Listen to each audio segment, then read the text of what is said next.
Oke, bismillah. Assalamualaikum warahmatullahi wabarakatuh. Bismillahirrahmanirrahim. Alhamdulillahirabbil alamin. Assalatu wassalamu ala asyrafil anbiya'i wal mursalin. Sayyidina wa maulana Muhammadin wa ala alihi wa ashabihi wa man tabi'ahum bi ihsanin ila yaumiddin. Bismillah. Mari kita lanjutkan ngaji kita malam hari ini. Masih dalam tema pendidikan. Malam ini ngajinya pahalanya double karena ninggal bal-balan. Iya. Apa gimana kalau sak babak sampai jam 9 kita nonton bareng aja ya. Ngajine gampang lah kok diringkes. Sak jam terakhir. Oke, enggak usah lah ya nanti kualat. Tetap sesuai rencana kita malam ini ketemu salah seorang tokoh. Meskipun sebenarnya tidak melulu beliau ini spesialis untuk bidang pendidikan, tapi punya kritik-kritik dan saran-saran yang luar biasa untuk ranah pendidikan. Yaitu beliau Ivan Illich. Kalau lidahnya orang Jawa ya Iwan Illich gitu aja. Ivan kan ning Jawa jadi Iwan. Ya, cuma ini pakai lidah Rusia. Kalau di sana Ivan itu artinya anugerah. Tidak tahu kalau Illich itu apa. Beliau ini punya kritik besar untuk pendidikan. Memang beliau ini ahlinya ngeritik. Kalau teman-teman menggeluti tokoh ini, tidak cuma pendidikan yang dikritik, macam-macam. Sistem ekonomi ya dikritik, transportasi ya dikritik, kesehatan ya dikritik, gender tentang feminisme juga dikritik. Jadi ini beliau ini kritikus sejati. Ngopo wae dikritik. Mungkin keahliannya di situ. Profesinya kritikus. Tapi beliau kalau ngeritik tidak cuma nyalah-nyalah menjatuh-jatuhkan. Beliau juga menawarkan solusi-solusi. Jadi tidak cuma nyari salah-salahnya.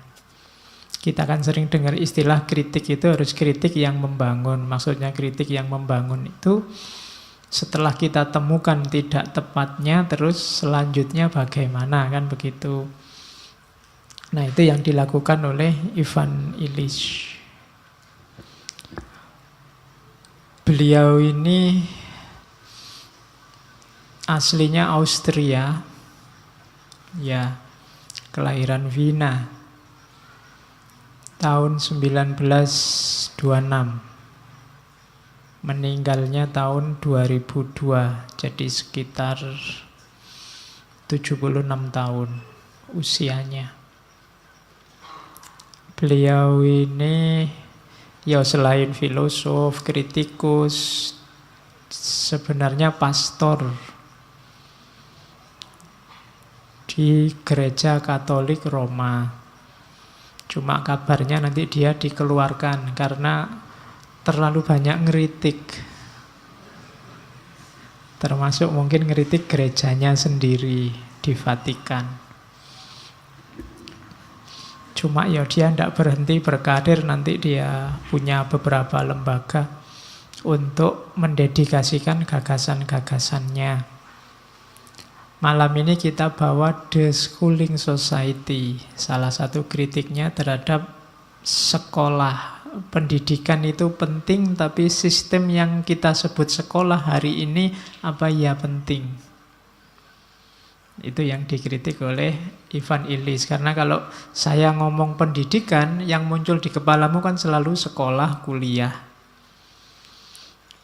Dan itu yang antara lain nanti sistem semacam itulah yang dikritik oleh Ivan Illich. Ya, peradaban tengah di barat itu kan memang terkenal dengan sistem sekolahnya. Makanya peradaban itu kita menyebutnya era skolastik. Jadi memang model sekolahan.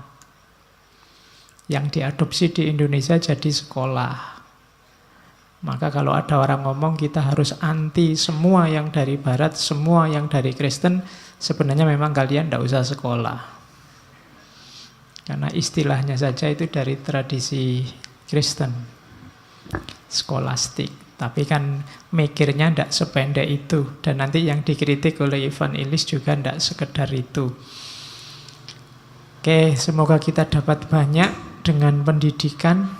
Di tengah hari ini kita ribut luar biasa tentang isu macam-macam yang entah penting entah tidak. Biarlah yang ribut-ribut, kita terima hasilnya saja.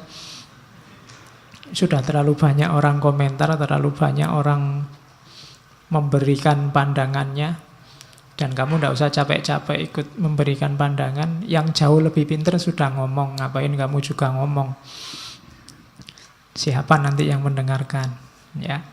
Jadi kita ngambil ilmunya saja. Mereka gegeran, kita ambil hikmahnya. Sekarang saya punya banyak wawasan baru yang luar biasa. Aku sekarang ngerti benderanya Nabi kayak gimana. Aku sekarang ngerti. Ilmuku tambah banyak akhir-akhir ini. Oke, yo ben wae wong-wong gegeran, cuma saya ngambil manfaatnya saja. Lumayan wawasanku tambah. Tambah harus kehilangan kuota untuk posting apa komentar. Ya memang apa-apa kuncinya di pendidikan. Kalau pendidikan kita sukses, tingkat literasi, tingkat kemelekan pengetahuan, tingkat keberdayaan, keilmuan kita tinggi, mungkin hal-hal yang tidak perlu tidak terjadi. Kalau pendidikan kita sukses, banyak orang pinter, mungkin pemerintah tidak terlalu sibuk ngurus kita dan juga kita tidak terlalu butuh pemerintah. Karena kita sudah bisa ngurusi diri kita sendiri. Kita sudah jadi baik dan tertib tanpa harus perlu diatur-atur. Dan itu jasanya pendidikan sebenarnya. Kalau situasi kita masih ruwet, kacau, tidak karu-karuan, mungkin juga memang karena level pendidikan kita masih belum tinggi. Dan kalau saya ngomong kayak gini kan kalian sudah tidak komplain lagi, memang kenyataannya begitu. Oke, tapi ya tidak boleh pesimis. Banyak hiburannya. Saya sering tenang aja, orang barat itu maju di bidang sains, kita maju di bidang spiritual. Itu kan hiburan namanya. Padahal apa ya kita maju di bidang spiritual. Kalau orang sana itu akalnya luar biasa, kalau di kita itu insting dan intuisi yang luar biasa. Kalau mereka akalnya luar biasa, ya buktinya sains berkembang. Tapi apa benar di kita insting intuisinya berkembang, saya juga tidak yakin. Ya, oke. Oke, kita lihat Ivan Illich. Pandangannya tentang the schooling society. Nah, Ivan Illich ini pertama-tama sebenarnya dia ngeritik situasi pendidikan ya, tempat dia meneliti di Amerika Selatan dan Amerika Latin. Yang di sana banyak orang terbelakang. Kayak di Indonesia, di sana itu ada wajib belajar 12 tahun. Di Indonesia kan juga begitu. SD 6 tahun, SMP 3 tahun, SMA 3 tahun. Nah, mereka yang tidak sekolah 12 tahun, minimal itu dianggap masyarakat yang terbelakang. Masyarakat yang tidak terdidik. Terdidik itu yang sudah sekolah sampai kelas 12. Oke, Nah, kelemahannya apa? Kewajiban sekolah semacam ini,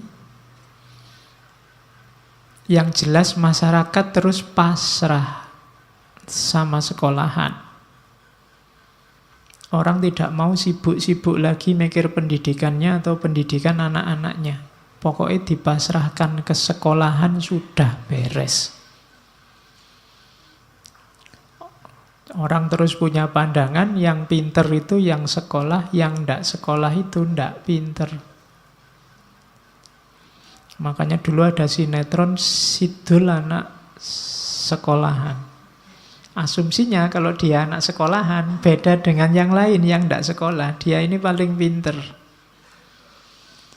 Itu yang terjadi dengan sistem. Mungkin tidak salah sekolahnya, tapi sekolah-sekolah itu memberi sesuatu, mendidikkan sesuatu. Tapi adanya sekolah kok malah bikin orang pasif terhadap pendidikan. Bikin orang tidak peduli lagi terhadap pendidikan anak-anaknya atau pendidikan dirinya sendiri. Yang penting sekolah ya sudah.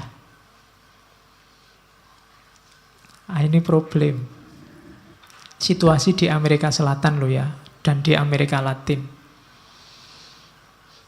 Kalau di Indonesia mungkin ya mirip agak banyak. Ya.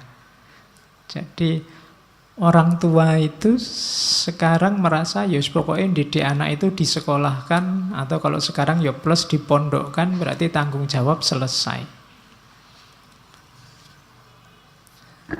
Apalagi kaum miskin. Mereka sibuk untuk mengumpulkan kekayaan. Mereka sibuk untuk mencukupi kebutuhan sehari-hari. Mereka tidak sempat lagi untuk ngopeni putra-putranya. Jalan paling simpel ya disekolahkan. Selesai. Mereka tidak mikir, aku juga harus pinter biar bisa mendampingi anak-anaknya. Kalian juga punya adik, harusnya ya kalian ya pinter biar bisa mendampingi adik-adikmu. Tapi kan kamu tidak mikir ke situ, adikmu ya urusannya gurunya di sekolah. Kalian tidak merasa berkewajiban untuk juga ngerti apa sih yang diberikan oleh gurunya di sekolah pada adik-adikmu. Saya nggak jamin kalian kalau ikut UAN hari ini lulus. Meskipun sudah mahasiswa S2. Ya di samping mungkin karena bobot soalnya, juga mungkin karena kita selama ini tidak terlalu peduli dengan itu semua.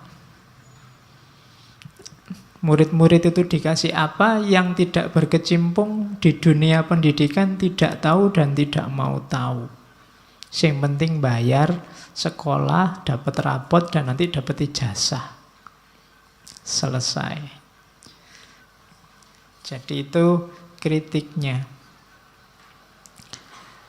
Sekolah, katanya Ivan Illich, kemudian jadi eksklusif.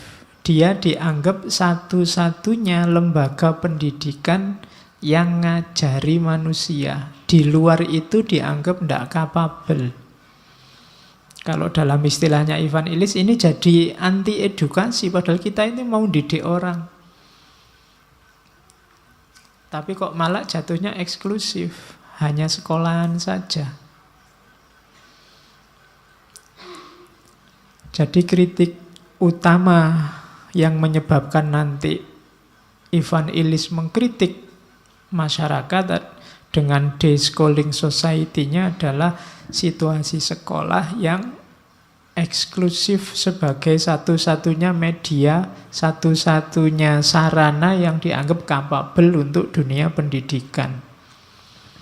Itu yang dikritik oleh Ivan Illich. Termasuk juga ketidakpedulian siapapun di luar sekolah, di luar bidang pendidikan, tentang apa isinya pendidikan.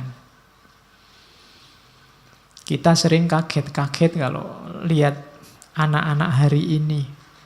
Loh, masih SD kok gitu ya? Wah, masih SMP kok gitu ya? Loh, itu di sekolahnya ngapain kamu kan tidak tahu. Apalagi sekarang gurunya sibuk ngurus macem-macem administrasi. Pokoknya murid itu yang penting dikasih soal sama dikasih PR beres. Nah, itu kan banyak yang semacam itu. Kritiknya Ivan Illich, lu sekolah jadi kayak begitu. Apa sih sekolah itu? Terus Ivan Illich mendefinisikan sekolah itu gampangane I shall define school as a specific teacher-related process requiring full-time attendance at an obligatory curriculum. Sekolah itu khusus untuk usia tertentu. Kalau SD wajarnya umur berapa sampai berapa. Teacher-related process berhubungan dengan guru yang ngajar, membutuhkan kehadiran full-time. Kalau kamu bolos kurang dari 75% nggak dianggap kuliah beneran. At an obligatory curriculum. Ada kurikulum wajibnya. Yang kamu harus ngerti semua, lulus semua. Kalau tidak, nggak dianggap pinter. Jadi sekolah itu hubungannya sama umur, sama guru, sama kepatuhan hadir, sama kurikulumnya. Nyawanya kan 4 ini katanya Ivan Illich. Ini loh sekolah sebagai lembaga. Nah, kritiknya apa? Pokoknya ini kritik-kritik terus. Yang sudah ngajar jadi guru, jadi ustaz, tidak boleh mangkel. Kamu merasa selama ini penting, ternyata malah ngerusak, katanya Ivan Illich. Oke, ini kritiknya yang pertama. Pendidikan itu kan, katanya Ivan Illich, itu kan harusnya pengalaman belajar seseorang sepanjang hidupnya. Minal mahdi ilal lahdi, katanya hadis. Namun hak setiap orang untuk belajar dipersempit oleh kewajiban sekolah. Kadang di kampus-kampus itu kalau ijazahmu lebih dari 2 tahun, kamu ndak iso daftar. Jadi, kok ada hubungan sama umur? Padahal sekolah itu kan untuk sepanjang hayat. Belajar itu kan sepanjang hayat. Kalau simbahmu daftar SD kok ndak boleh? Misalnya kan gampang-gampangannya ngono. Loh, kalau dia pingin sekolah SD lagi, kenapa? Kalau dia merasa tidak mampu, pingin ngerti, kan harusnya tidak masalah. Sekolah mengelompokkan orang dari segi umur. Terus anak harus hadir di sekolah, anak harus belajar di sekolah, dan anak hanya bisa diajar di sekolah. Jadi kritik pertama ini. Seolah-olah sekolah itu satu-satunya tempat yang sah untuk belajar. Di luar sekolah tidak. Anak pinter itu identik dengan anak sekolahan. Kalau tidak pinter ya tidak. Di desa saya dulu, orang yang kuliah bisa dihitung dengan jari. Tapi jangan dikira isinya orang bodoh-bodoh. Mereka ya orang pinter-pinter di bidangnya masing-masing. Yang tani ya ahli di bidang pertanian, meskipun dia tidak kuliah di fakultas pertanian. Karena yang kuliah di fakultas pertanian tidak mau jadi petani. Maunya jadi PNS. Ya, simbahku itu tani. Kalau dibandingkan beliau sama aku, ilmu pertaniannya ya jauh menang simbahku. Nek saya ngerti ini filsafat. Jadi kalau mau debat, tidak nyambung. Satu filosof, satu petani. Tapi kita ahli di bidang kita masing-masing. Simbahku tidak sekolah. Beliau zaman Belanda dulu ya paling sekolahnya mentok SR, tidak lulus. Tapi wawasan pengalamannya luar biasa. Beliau apa lagu-lagu Jepang, apa lagu-lagu Belanda. Meskipun tidak pernah kursus bahasa Jepang, bahasa Belanda. Oh, itu tidak pernah kuliah juga di sastra Jepang apa sastra Belanda. Tapi bisa. Tetangga saya dulu malah orang biasa juga, di rumahnya banyak buku-buku macam-macam. Beliau suka membaca, tapi yang sama statusnya petani. Kalau disebut anak sekolahan juga tidak, tapi mungkin wawasannya tidak kalah sama anak sekolahan. Tapi pakai logika sekolahan, mereka disebut bukan orang terdidik, karena tidak pernah sekolah. Padahal mungkin jauh lebih pintar daripada guru-guru yang ngajari saya. Itu yang tidak dipikir oleh dunia persekolahan hari ini. Kritik yang pertama itu. Kemudian sekolah seringkali mendehumanisasi. Mendehumanisasi itu memposisikan manusia tidak kayak manusia. Kayak robot, kayak barang. Kadang di ranking-ranking. Ranking 1, ranking 2, ranking 3. Kamu kastanya kumlot, kamu kastanya lulus dengan memuaskan, kamu kastanya lulus dengan susah payah. Lah ya kan di klaster-klaster. Wong manusia sama-sama manusianya. Mungkin kamu pinter di mana, dia pinter di mana. Kalau bahasanya Illich, lu kok tidak memanusiakan manusia sekolah? Manusia di kelas-kelas, di kelompok-kelompok, ada kelas 1, kelas 2, kelas 3. Itu kritiknya yang kedua. Lah kok begini? Wong itu kan belajar.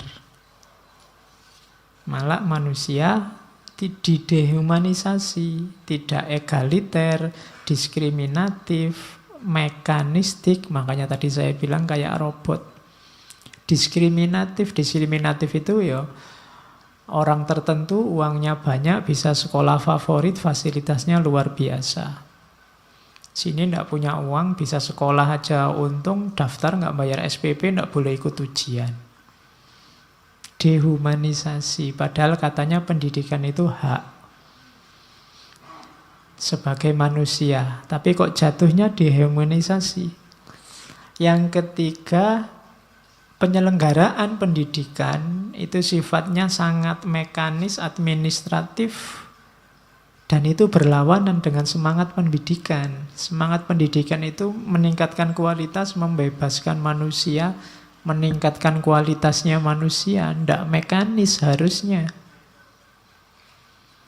Tapi kok malah jadi mekanis sekarang, malah jadi dehuman sekarang, malah berlawanan dengan visi pendidikan sekarang.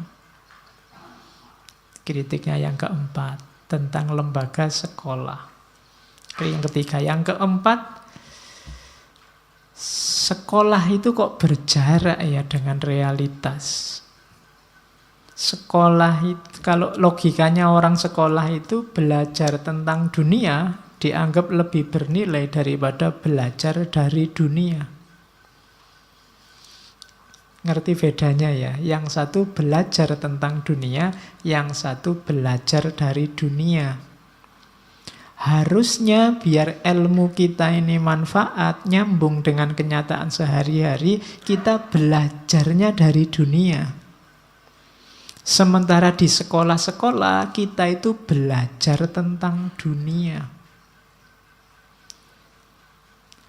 Mungkin tidak salah isinya materi, isinya kurikulum, tapi ketika kita hanya tentang dunia dan tidak peduli yang dari dunia, akhirnya ilmu kita tidak nyambung dengan kenyataan hidup sehari-hari. Yang dipelajari di kelas apa, di luar kelas apa.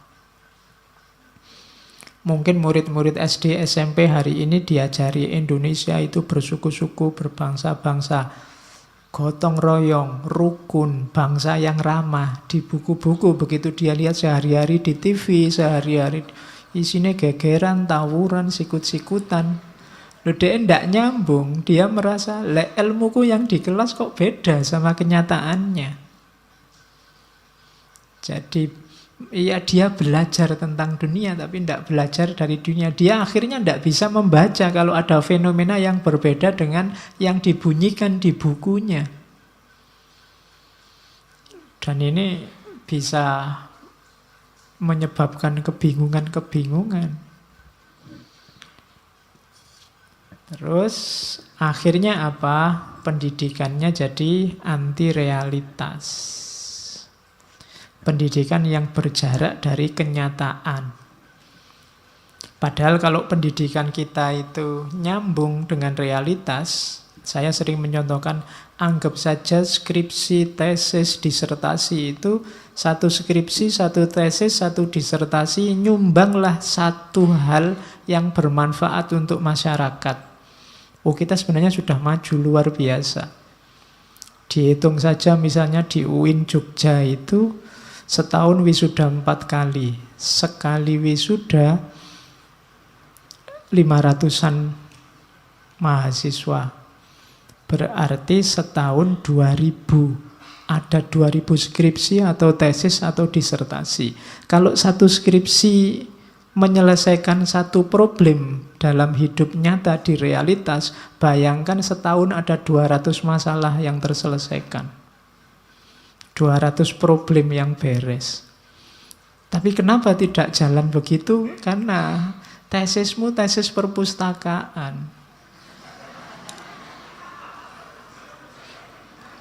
Begitu selesai juga baliknya ke perpustakaan. Iya.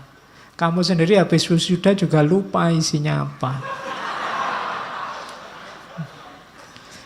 Ya kan itu yang terjadi. Bayangkan kalau diatur yang bagus, misalnya ditata biar ya, kontribusi tidak harus besar, urusan kecil-kecil aja, level lokal aja terselesaikan. Nanti kampus di masing-masing daerah juga problem-problem lokalnya. Yang ini nanti jadi sumbangan kontribusi mungkin untuk para pemimpin, para pejabat untuk mengambil kebijakan. Oh, itu kan luar biasa solusinya. Peradaban Islam bisa jaya lagi kalau bisa begitu. Tapi kan tidak. Yang terjadi memang mungkin pendidikan kita di kelas-kelas itu tidak nyambung dengan realitas, dengan kenyataan. Nah, ini PR besar dari Ivan Illich. Terus, kritik selanjutnya, ada monopoli legitimasi sekolah. Ini saya tadi sudah disinggung ya. Katanya Ivan Illich, orang yang mengenyam pendidikan di sekolah dianggap telah memiliki keterampilan yang memadai, yang ditandai dengan diberikannya ijazah. Dalam pandangan Illich, sekolah telah memonopoli keterampilan atau peran sosial yang seharusnya tidak dilakukannya. Jadi ini problem legitimasi. Sekarang itu sepinter apapun kalian tidak akan diakui sebelum punya ijazah dari sekolah-sekolah, dari kampus-kampus. Jadi mbok kamu beneran pinter, jenius, ndak ada orang yang bantah. Diskusi sama profesor manapun kamu menang, tapi kalau ndak pegang ijazah, kamu ndak akan dianggap legitimate kepintaranmu. Jadi yang memonopoli legitimasi ini siapa? Sekolah. Ya sekolah termasuk kampus ya. Kamu jangan tenang-tenang. Yang dikritikkan sekolah bukan kampus. Podo ae itu sekolah sama kampus. Wong sistemnya sama. Jadi logikanya kan selalu logika ijazah. Yang penting ijazah. Maka jangan terlalu disalahkan kalau ada orang nyalek apa-apa terus beli ijazah. Wong yang ditanyakan ijazah kok.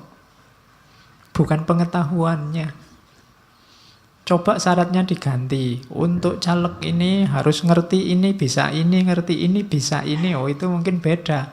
Wong yang diminta memang punya ijazah. Ayo beli aja. Kan banyak yang beli ijazah. Oke, itu kan ada anekdotnya kan, ada caleg yang dicurigai ijazahnya palsu terus ditanya, ini ijazahnya palsu ya Pak? Loh enggak Pak, katanya yang jual asli nih Pak. Iya. Jadi yo padha wae berarti ijazahnya palsu. Ya, jadi ternyata hari ini kita parameter satu-satunya untuk mengidentifikasi orang ini pinter atau tidak, ijazahnya. Ya ijazah itu nanti kan hari ini melihatnya gampang, terus dilihat dari gelarnya. Kan ada gelar itu profesor, doktor, MA, MSI, SU, MBA, BMX, macam-macam. Ada gelar pewanjang itu kan. Nah, ya. Jadi kita dimonopoli di situ. Cara berpikir kita dikooptasi di situ. Kita ndak bisa lagi kritis. Wong ijazah itu kan simbol dari keahlian, keterampilan yang kamu miliki. Tapi sekarang dibalik, yang dilihat ijazahnya dulu. Yang kedua, akhirnya apa? Sekolah telah menyingkirkan orang-orang yang tidak setuju dengan sistem perijazahan ini. Sekolah hanya melayani kepentingan segelintir masyarakat yang konsumtif, konsumeristik, dengan mencetak serta memasok tukang-tukang yang bisa diberikan instruksi untuk berbuat sesuai keinginan sekolah.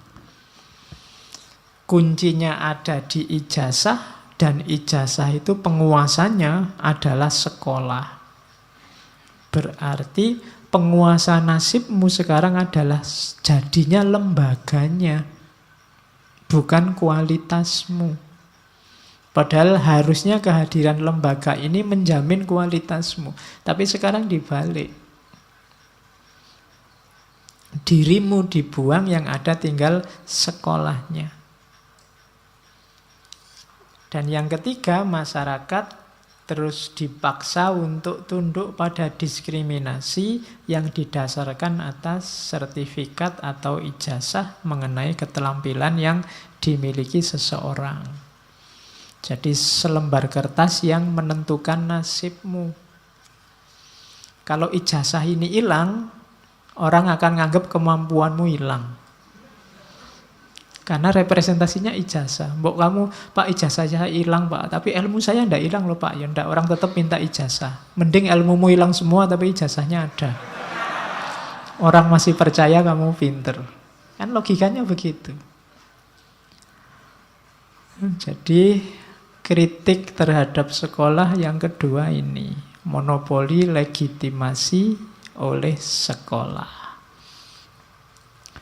Nah, ini yang saya bilang tadi, ada kasta-kasta. Kasta muridnya, kasta siswanya, kasta mahasiswanya, bahkan ada kasta sekolah-sekolah, bahkan ada kasta-kasta negara. Semuanya serba di-ranking dengan pertimbangan administratif, parameter-parameter yang sifatnya mekanis. Kayak kalian tadi di klaster-klaster, saya tidak tahu, kelihatannya di beberapa sekolah itu dikumpulkan yang pinter-pinter nanti kelas A, yang tidak pinter kelas B. Bahkan ada yang sekolah untuk orang kaya-kaya, bayarnya mahal, fasilitasnya luar biasa.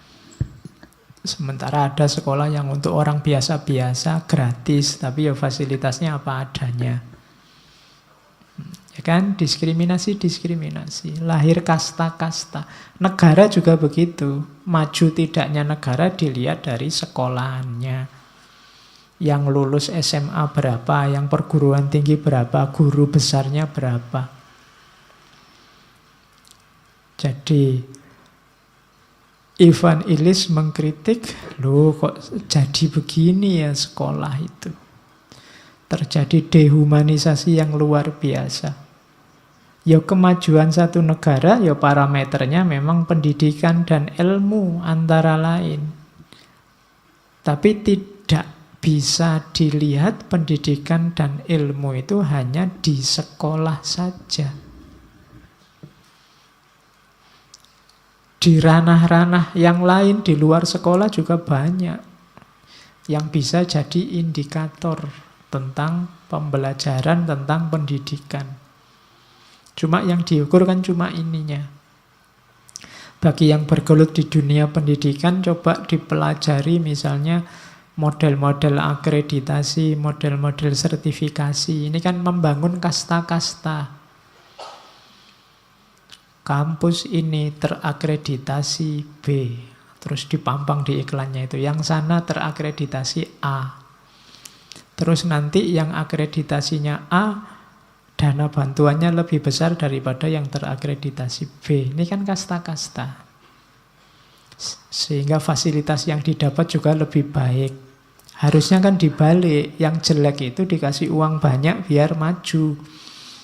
Yang bagus ya sudah bagus, nggak usah dikasih banyak-banyak. Tapi kan kebalikannya. Yang luar biasa, bantuannya besar, banyak. Mereka dapat hibah macam-macam. Yang terpinggirkan, sekolah-sekolah kecil nggak dapat apa-apa. Yang prestasinya banyak, bantuannya banyak. Yang prestasinya banyak pasti sekolah-sekolah besar. Di situ isinya anak pinter-pinter, murid unggulan. Yang sini inputnya saja sisa-sisa. Ya kan, buangan dari sana sini. Sekolahnya kecil, fasilitasnya kecil, ya bantuannya kecil. Sampai kapanpun dia akan tetap kecil.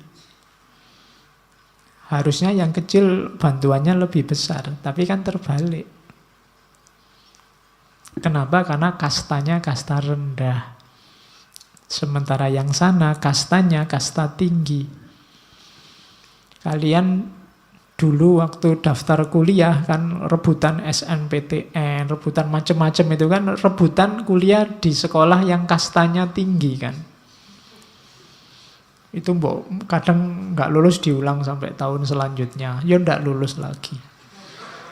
Ya berarti kalian harus sadar kalau sudah 2 tahun nggak lulus memang kastamu kasta rendah. Oke, lo apa ya begitu sih sistem pendidikan itu? Harusnya kan kalau ada standar-standar yang sifatnya nasional apa internasional, kalian kuliah di mana saja kan harusnya dapatnya sama. Fasilitas yang dibutuhkan juga sama. Tapi kok beda? Nah, itu yang dikritik oleh Ivan Illich. Yang ketiga, itu sudah ketiga, saya kok ngomong ketiga. Sudah keberapa tadi? Keempat apa kelima? Kritik selanjutnya, lenyapnya substansi belajar. Jadi sekarang jarang murid, siswa, mahasiswa yang sadar bahwa sekolah itu belajar, kuliah itu belajar. Rata-rata merasa semua itu adalah tugas. Ya, yang harus dilakukan kalau ingin selamat.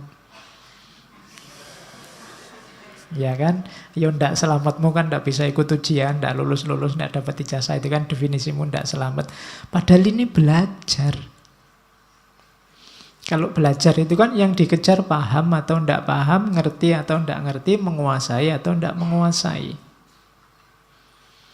Tapi kan orientasi kita ndak ke situ. Sekolah itu sementing nilainya tinggi, rapotnya tinggi, ijazahnya tinggi. Paham atau ndak belakangan. Harusnya kan logikanya belajar dulu, paham dulu, nanti otomatis dapat nilai tinggi, dapat ijazah. Cuma sekarang dibalik. Ijazah dulu, nilai tinggi dulu, paham atau tidak belakangan.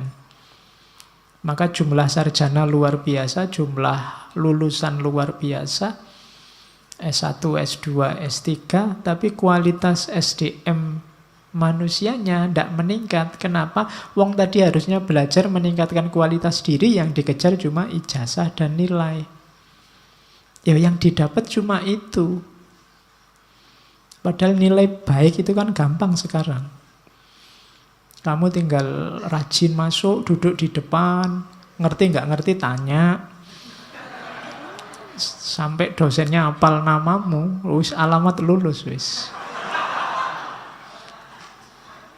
Ya kan strategi simple hari ini gampang kalau cuma ngejar lulus. Iya. Oke. Maka ayo kembali lagi ke khitohnya deh orang kuliah itu. Cari ilmu. Substansinya adalah belajar. Diasumsikan kayak dawuhnya Socrates itu, ilmumu tambah, kualitas dirimu meningkat. Jangan dibalik, ijazah sama nilai itu simbolnya. Zaman saya dulu, saya diceritai salah satu guru saya, dosen saya, yang beliau cerita zaman dia kuliah, kalau merasa masih belum menguasai materi, beliau ini secara sengaja kalau ujian tidak meluluskan diri. Jadi ngerjainnya pokoknya asal nggak lulus nggak apa-apa. Memang belum ngerti, semester depan pengen ngulang. Saya nggak tahu hari ini ada nggak mahasiswa yang punya semangat begitu. Saya masih belum ngerti apa-apa, Pak. Saya ulang lagi kuliahnya semester depan. Kalau ada yang kayak gitu, salut. Ya resikonya bayar lagi. Tapi sebelum paham, ya pengen ngulang lagi. Ya meskipun sekarang langka. Kamu kalau ditawari lulus dengan nilai baik tapi tidak paham, atau paham tapi tidak lulus-lulus, kamu kan tetap milih ya paham dan nilainya baik. Oke. Nah, sekolah dengan sistem dan logika yang semacam itu akhirnya membuat siswa tidak bisa membedakan lagi mana proses, mana hasil, mana substansi yang intinya, mana yang hanya tempelan dan simbol-simbolnya. Semuanya campur aduk. Sekarang tidak ngerti macam-macam, pokoknya logikanya semakin banyak pengajaran, semakin baik hasilnya. Semakin tambah materi, orang dianggap semakin pinter. Cuma itu, Dok.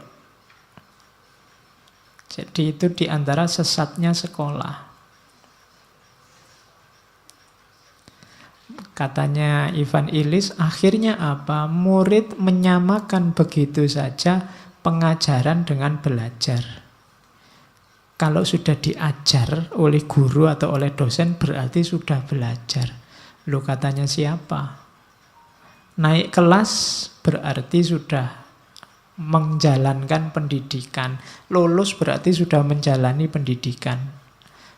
Apa iya? Ijazah kayak tadi ya, dianggap sama dengan kemampuan. Bisa cerita apa yang dikatakan dosennya, mengulang apa yang dibilang dosennya, dianggap setara dengan bisa punya pandangan sendiri. Terus yang terakhir katanya Ivan Illich, anak dibiasakan menerima pelayanan, bukan nilai. Jadi bukan karakter yang ditanamkan, tapi layanan. Kadang-kadang yang ada di kepalanya mahasiswa, mungkin juga di kepalanya siswa, aku kuliah ini bayar, terus dianalogikan dengan dia bayar di hotel atau bayar di warung. Maka dosen dan pengelola kampus wajib melayani dia. Nah, ini logika ini, katanya Ivan Illich, kebalik-balik. Karena akhirnya kalian terbentuk jadi sosok yang manja, minta dilayani terus. Ada masalah apapun minta dilayani. Akhirnya apa katanya Ivan Illich? Kalian tidak percaya diri. Karena selama ini kalian minta jawaban instan, kalian tidak percaya diri bisa jawab sendiri setiap persoalan yang kalian hadapi. Jadi mentalitas yang dididikkan di kalian akhirnya mentalitas pasif dilayani. Butuh apa-apa tinggal ngomong gurunya, tenang aja, nanti gurunya jelasin. Tenang aja, nanti diberitahu dosennya, tenang aja. Terbiasa dilayani. Kalau ini di kelasnya, nanti di administrasinya juga begitu. Di banyak bidang juga begitu. Akhirnya kalau ada kesulitan sedikit, kalian ngamuk-ngamuk nuntut. Sekarang level siswa sudah bisa demonstrasi. Ya ndak salah, mungkin memang ada yang perlu didemokan, tapi hati-hati dengan sikap mental yang pasif dan minta dilayani. Semuanya jadi ningrat, jadi bangsawan. Orang lain dianggap harus melayani dirinya. Oke, jadi kenapa bisa begitu? Karena visi belajarnya sejak awal sudah tersesat. Sudah keliru cara membaca dunia pendidikan, cara menyikapi keberadaan sekolahnya. Terus kritik lagi, pokoknya malam ini isinya kroitak kritik terus. Kritik terhadap kurikulum. Nanti ada istilah kurikulum tersembunyi. Katanya Ivan Illich, sekolah ini kan modalnya kurikulum. Kurikulum ini ada yang sifatnya tersembunyi. Apa hidden kurikulum? Kurikulum yang tersembunyi itu diam-diam sekolah ini menanamkan pandangan pada siswa-siswanya, mahasiswanya, bahwa mereka tidak akan bisa hidup baik, mereka tidak akan bisa hidup benar kecuali mengikuti apa yang diajarkan di sekolah. Nah, ini harus hati-hati. Itu hidden kurikulumnya. Seolah-olah yang diajarkan sekolah itu saja bekal hidup yang benar. Padahal kalau tidak hati-hati, nanti bisa, karena setiap ilmu itu kan ada kurangnya, ada lebihnya, ada ruang dan waktunya. Ini kalau murid dan siswanya tidak cerdas, dia bisa keliru-keliru. Banyak problem sosial budaya hari ini tidak muncul dari orang-orang bodoh, tapi munculnya dari orang-orang pinter. Cuma mereka tidak tahu kapan ilmunya ini digunakan. Untuk situasi apa pandangannya ini harus diterapkan. Ini mungkin kesalahan sejak dari sekolah. Karena di sekolahnya diam-diam ditanamkan pandangan bahwa kalau kamu ingin sukses, ikuti ini yang diajarkan di sekolah. Kalau kamu ingin hidupmu lancar, ikuti apa yang diberikan di sekolah. Ini yang oleh Ivan Illich disebut kurikulum tersembunyi. Oke, saya pernah diceritai teman dosen. Anaknya sekolah TK. Terus diajari gurunya, pokoknya setiap kali disebut nama Muhammad harus sholawat, sallallahu alaihi wasallam. Kok ya kebetulan pamannya namanya Muhammad. Susah kan? Begitu. Oh, ada Pak di Muhammad sallallahu alaihi wasallam. Loh, anak kecil kan lugu. Kalau dikasih tahu orang tuanya susah dia, karena manutnya cuma sama gurunya. Katanya bu guru harus mengucapkan sholawat setiap kali ada namanya Nabi. Bapaknya tidak dipercaya. Ini contoh kecil untuk anak kecil ya. Maksud kalian levelnya itu kan enggak. Teori kecil untuk anak kecil. Kalau di dirimu kan kadang-kadang teori-teori besar karena kalian orang besar. Kalian tidak tahu ruang dan waktu dan situasi kapan konsep dan teori itu harus dipakai. Karena di kelas guru-gurumu, mungkin dosen-dosenmu mau wanti-wanti benar bahwa ini yang paling penting, ini yang paling luar biasa, ini yang benar, ini yang nilainya paling tinggi. Itu namanya hidden kurikulum. Kan saya sering mengilustrasikan setiap teori ada konteksnya.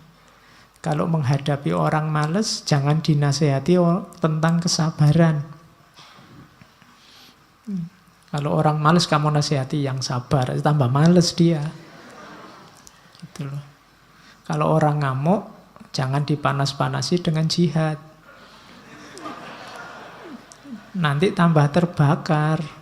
Kan tadi itu dan kemarin-kemarin hari-hari ini kan banyak gitu. Perang aja lah, sikat aja lah kan gitu komentarmu.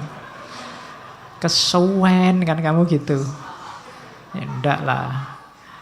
Bahwa jihad itu baik, sabar itu baik, tapi kan harus lihat situasi, lihat porsi dan proporsinya. Enggak mentang-mentang kamu ngerti kebenaran terus diterapkan. Ya dilihat ruang, waktu, dan situasinya. Pas atau tidak. Filsafat itu penting, metafisika itu penting misalnya, tapi kan untuk anak PAUD dan TK kan kamu tidak bisa ngajari teorinya Immanuel Kant tentang das Ding an sich misalnya. Terlalu tinggi, tapi itu memang penting, tapi kan salah konteks. Jangan-jangan malah dipahami secara berbeda, secara keliru, sehingga sebenarnya yang diomongkan benar tapi ditangkapnya keliru karena ruang dan waktunya tidak pas. Nah, ini harus hati-hati. Kelas sering menyesatkan dengan hidden kurikulum ini. Rasanya kayak misalnya yang mahasiswa filsafat itu, filsafat kayak penting-penting, di mana-mana filsafat. Yang mahasiswa tafsir, tafsir itu sangat penting, di mana-mana tafsir. Yang mahasiswa psikologi, intinya itu psikologi, apa-apa dianalisis sebagai psikologi. Yang mahasiswa sosiologi, semuanya dilihat sebagai relasi sosial. Itu namanya hidden kurikulum. Kelihatannya cerdas, tapi sebenarnya malah kita tidak cerdas. Kita termakan oleh lembaga kita sendiri. Termakan oleh sekolah. Itu kritiknya Ivan Illich. Terus kritik lagi. Pokoknya malam ini berkritik-kritik.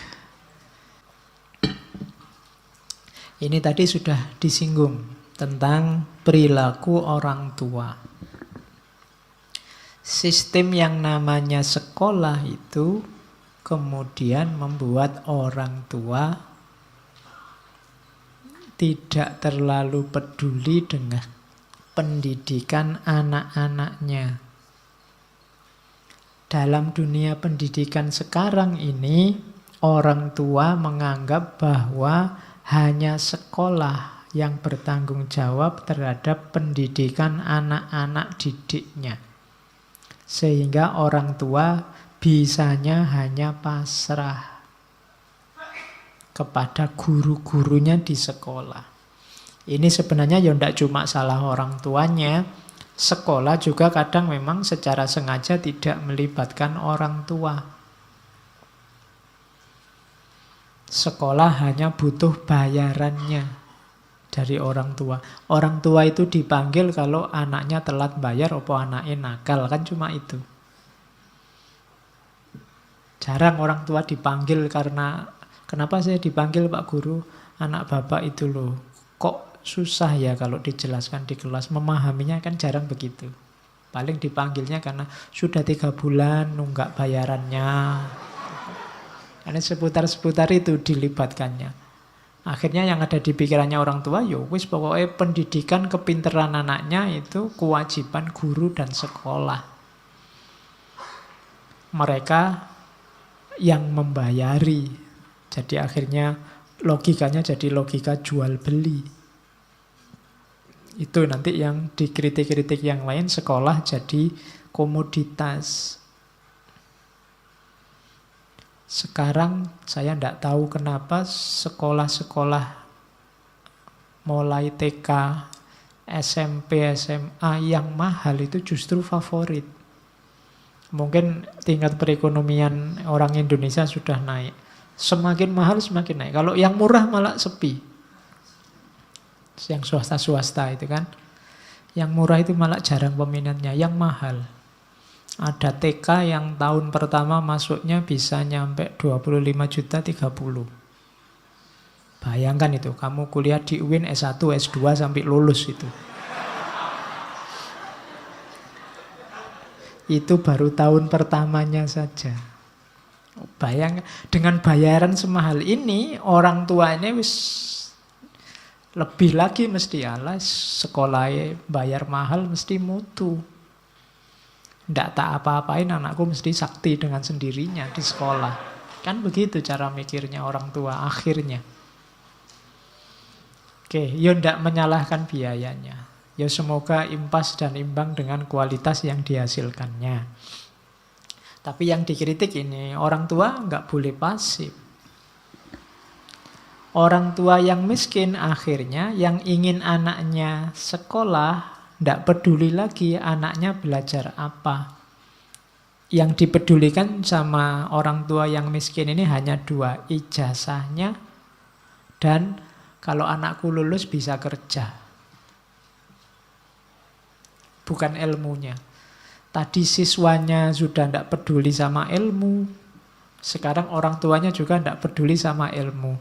Yang penting anakku sekolah, dapat ijazah, terus bisa buat ngelamar kerja. Jadi sekolah akhirnya cuma jadi pabrik ijazah. Kesibukan utamanya adalah memproduksi ijazah. Karena mentalnya sejak awal memang dibangun semacam ini. Itu kalau yang miskin. Yang menengah, katanya Ivan Illich, orang tua kelas menengah ke atas, ya menyerahkan anaknya ke guru-guru supaya anaknya belajar mempelajari sesuatu sehingga tidak jadi miskin, kayak yang miskin tadi. Sama sebenarnya, orientasinya orientasi kapital. Mereka tidak peduli anaknya belajar apa, yang penting jangan sampai nanti anaknya jadi miskin. Jangan sampai dia yang sudah mapan, kan ini kelas menengah ke atas, nanti anaknya jadinya miskin. Jadi sekolah dianggap investasi.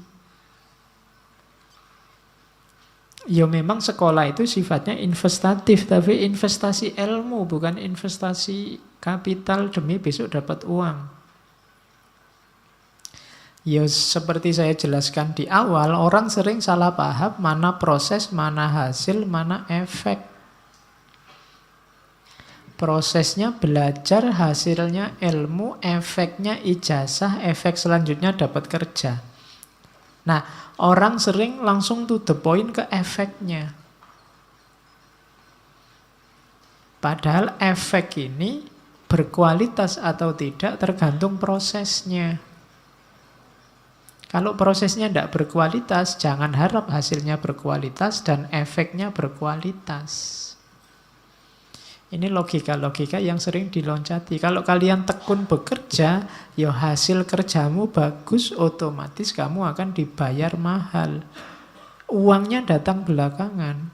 Tapi kalau targetmu ujuk-ujuk hanya uang, tidak memperhatikan proses, kamu tidak akan dapat uang besar. Logika sederhananya kan begitu.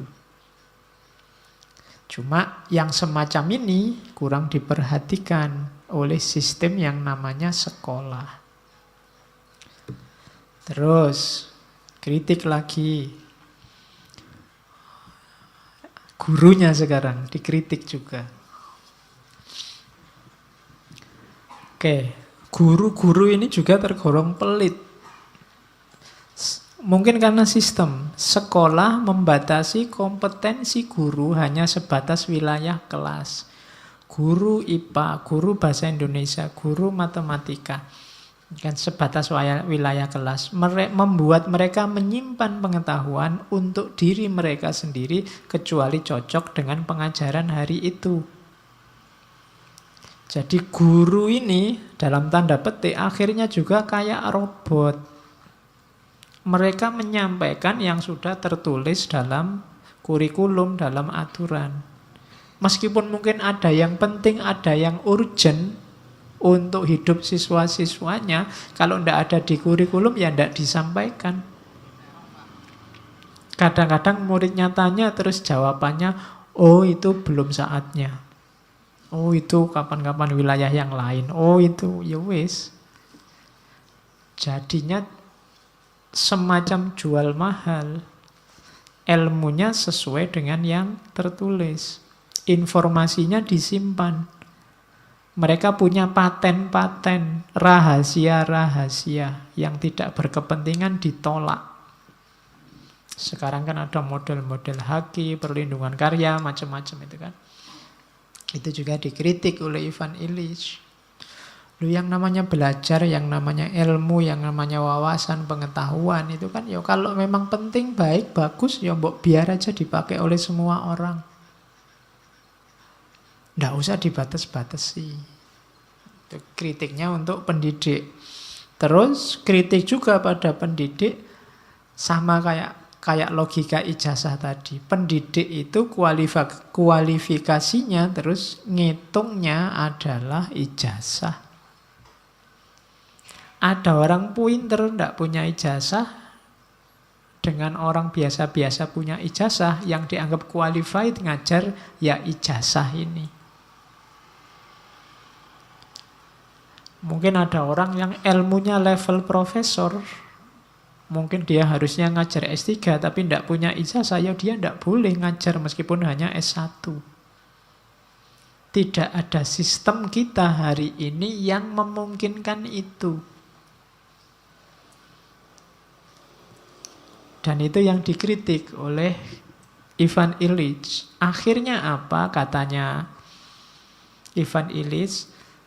Sekolah itu kayak toko yang dijual apa? Kurikulum. Salesnya siapa? Gurunya. Jadi pendidiknya jadi distributornya, jadi salesnya. Jadi itu berarti apa? Guru ini tidak punya kebebasan.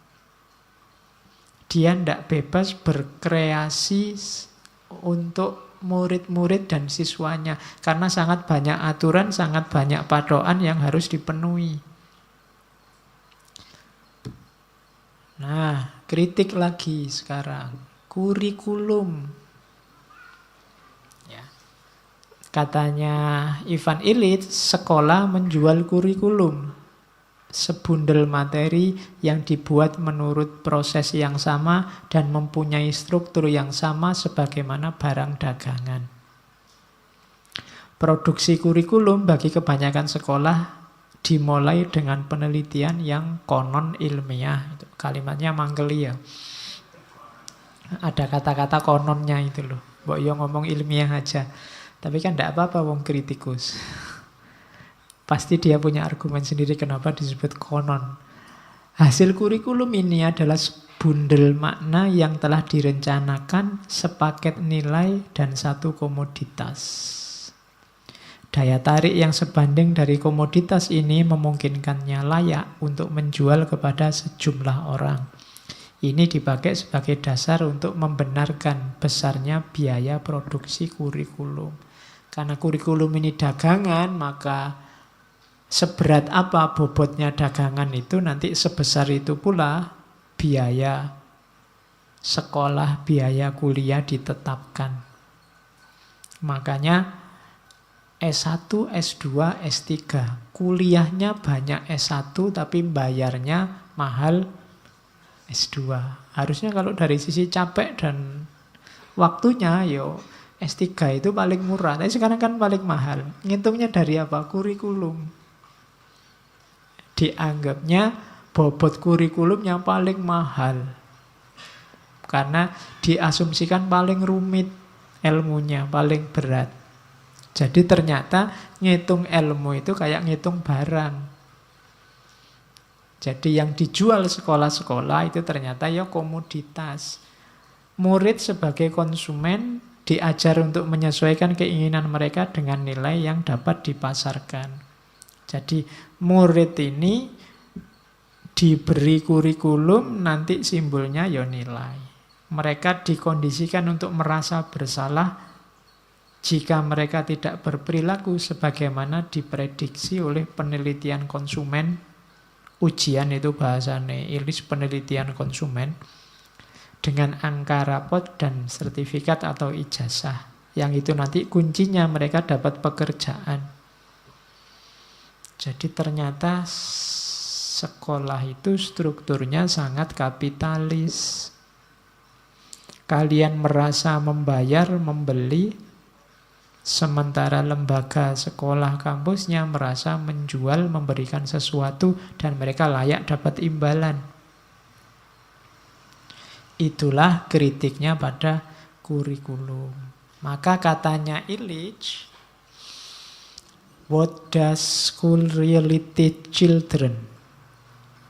Apa sih yang diajarkan sebenarnya di sekolah-sekolah? Ini loh hasilnya yang dibentukkan oleh sekolah pada setiap siswa. Yang pertama apa? Truth comes from authority. Kebenaran itu datangnya dari yang punya otoritas. Kebenaran itu berasal dari guru, kebenaran itu berasal dari dosen, kebenaran itu berasal dari ilmuwan. Ajaran pertama ini akan mengimplikasikan murid atau siswa tidak percaya diri untuk menemukan kebenaran sendiri. Mereka bisanya ngutip, jiplak, niru, mengikuti, meskipun skripsi, tesis, disertasinya tebal, tapi setiap halaman, setiap kata dikasih footnote. Harus ada rujukannya, kalau tidak ada dimarahi sama pembimbingnya. Kenapa? Karena truth comes from authority. Kamu tidak dipercaya kalau ngomong sendiri. Pak, ini menurut pikiran saya. Alah, kok pikiranmu? Harus ada footnote-nya. Nah, itu kenapa dilatih begitu? Karena truth comes from authority. Kamu tidak berani berpikir sendiri. Intelligence is the ability to remember and repeat. Yang disebut pinter itu adalah mereka yang daya ingat dan daya ulangnya luar biasa. Jadi kalau ada mahasiswa bisa ngomong secara tepat, apa menjelaskan lagi yang kemarin dikatakan dosen secara persis, dialah yang kita anggap paling pinter. Itu yang kedua. Yang ketiga, ya, accurate memory and repetition is awarded. Nah, yang apalannya pas, akurat, yang ngulangnya paling pas, dialah nanti yang dapat reward, yaitu nilai. Non-compliance is punished. Yang tidak sesuai, yang kurang sempurna, ya ada hukumannya. Dan seorang murid harus confirm intellectually and socially. Harus selalu setuju. Harus selalu cocok, sesuai secara intelektual maupun secara sosial di sekolah. Ya, ringkesnya harus manut saja. Jadi sekolah ternyata secara umum hanya menghasilkan para peniru. Ini nanti kalau ditarik garis ke Paulo Freire kemarin, ternyata memang sekolah itu menghasilkan status quo. Tidak melatih orang untuk kritis. The most important thing you learn at school is that learning only happen by being taught. Hal paling penting yang kalian dapat di sekolah adalah bahwa belajar itu hanya terjadi kalau kalian diajar. Kalau tidak ada gurunya, kalian dianggap sesat. Kalian tidak kreatif. Kalian tidak dipercaya berpikir sendiri, menganalisis sendiri. Itu katanya Ivan Illich.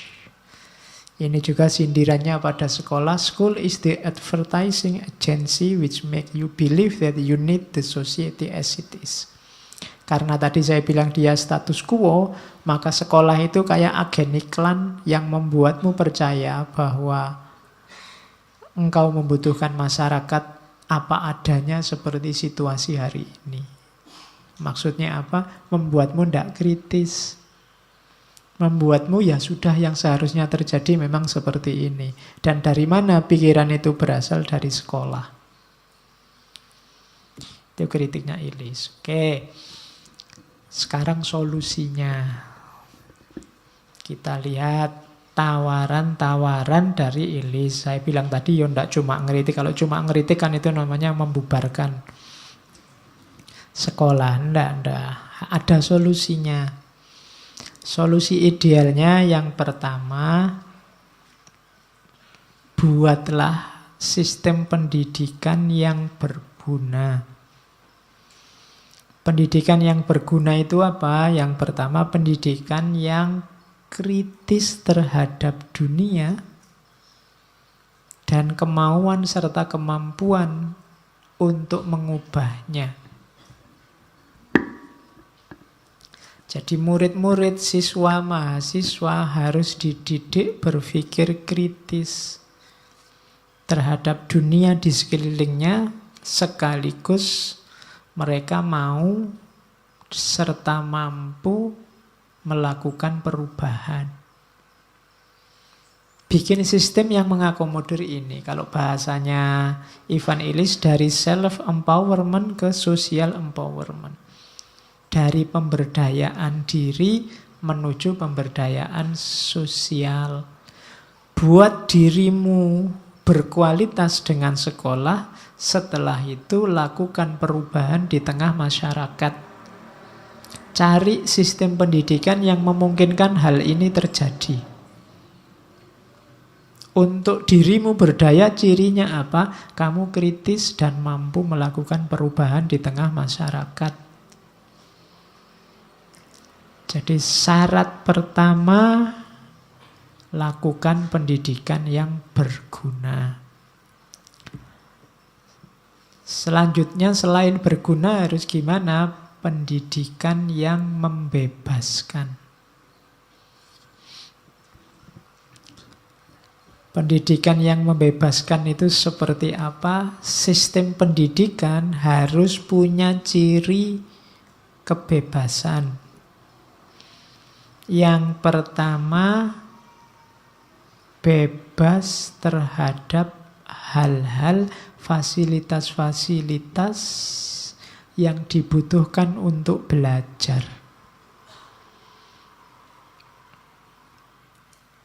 Jadi tidak boleh ada fasilitas belajar itu yang tidak semua orang bisa mengakses. Perpustakaan, museum-museum itu harusnya bisa bebas diakses, termasuk sekolah-sekolah. Terus bebas untuk mengajar atau mempraktekkan keterampilan. Kalau tadi kan bebas mengakses fasilitas, sekarang bebas untuk, ya monggo kalau ada orang ahli apa, ingin mengajarkan apa, sesuai kompetensinya silakan.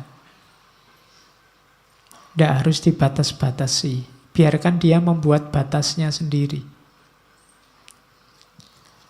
Yang ketiga, bebas untuk kritis dan kreatif. Bebas berpikir sendiri, bebas berkreasi, berimajinasi. Jangan terlalu banyak disetir dan diarahkan.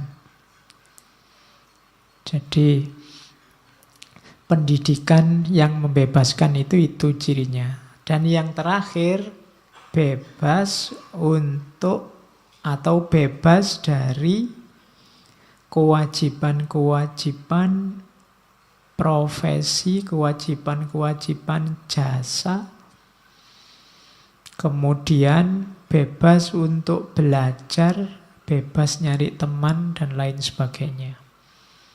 Jadi inilah cirinya pendidikan yang membebaskan. Tujuannya apa? Pendidikan yang membebaskan itu, sistem pendidikan harus memberi kesempatan semua orang memperoleh sumber belajar setiap saat. Jangan pelit-pelit terhadap materi belajar. Apapun bentuknya. Jangan apa-apa dijual. Kalau dijual nanti yang punya uang saja yang bisa mengakses. Harus bebas.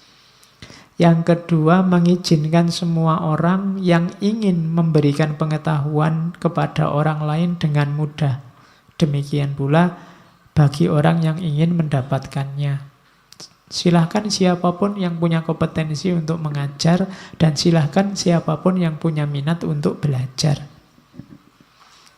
Dan yang ketiga, menjamin tersedianya masukan umum. yang berkenaan dengan pendidikan.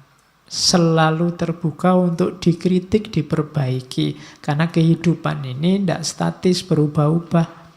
Situasi juga berubah-ubah. Jadi fasilitasnya bisa diakses dengan mudah. Orang bisa mengajar dan belajar dengan bebas. Dan siapapun boleh usul untuk peningkatan kualitas pendidikan. Itu 3 ciri utama pendidikan yang membebaskan. Terus, berarti apa? Pendidikan harus demokratis. Ya kan, implikasinya pembebasan tadi. Demokrasi, kalau dalam uraiannya Ivan Illich, demokrasi dalam 3 hal. Demokrasi dalam memperoleh pendidikan, demokrasi dalam sistem pembelajaran, demokrasi dalam pengembangan materi pembelajaran. Ini lanjutannya tujuan tadi. Ketika orang kayak tadi ya, bebas untuk mengakses semua fasilitas pendidikan, berarti di sana terjadi demokrasi dalam memperoleh pendidikan. Kamu sekolah di mana saja bisa, sesuai yang kamu inginkan. Negara menjamin. Nah, itu berarti demokrasi dalam memperoleh pendidikan. Yang kedua, pendidikan yang mengizinkan orang mengajar dan orang belajar sesuai keinginan mereka. Itu berarti apa? Demokrasi dalam sistem pembelajaran. Jadi belajar itu nggak terlalu dikekang, nggak terlalu diikat, monggo sak luwes-luwesnya. Jangan kaku. Sekiranya yang masuk seperti apa, sekiranya yang lebih manfaat seperti apa. Kalau hari ini kan orang sering kaku. Jangan ceramah saja, tapi mungkin ada level mahasiswa, level siswa yang butuhnya ceramah. Kalau disuruh diskusi malah tidak jalan. Disuruh praktek tidak jalan, wis senengnya diceramai. Dan itu kan situasinya memang begitu. Jangan dibatas-batasi, berarti demokratis. Meskipun ada yang ngeritik, ceramah itu tidak mutu. Orang tertentu butuh ceramah. Al-Quran kan lebih bijaksana. Ada level hikmah, ada level jidal, ada level mau'idhah hasanah. Kalau kalian ini kan belajar filsafat tapi level mau'idhah hasanah. Harusnya belajar filsafat itu level hikmah. Ya ndak apa-apa wis, yang penting kan belajar tadi. Ada unsur belajarnya. Ya memang makom kita masih mau'idhah hasanah.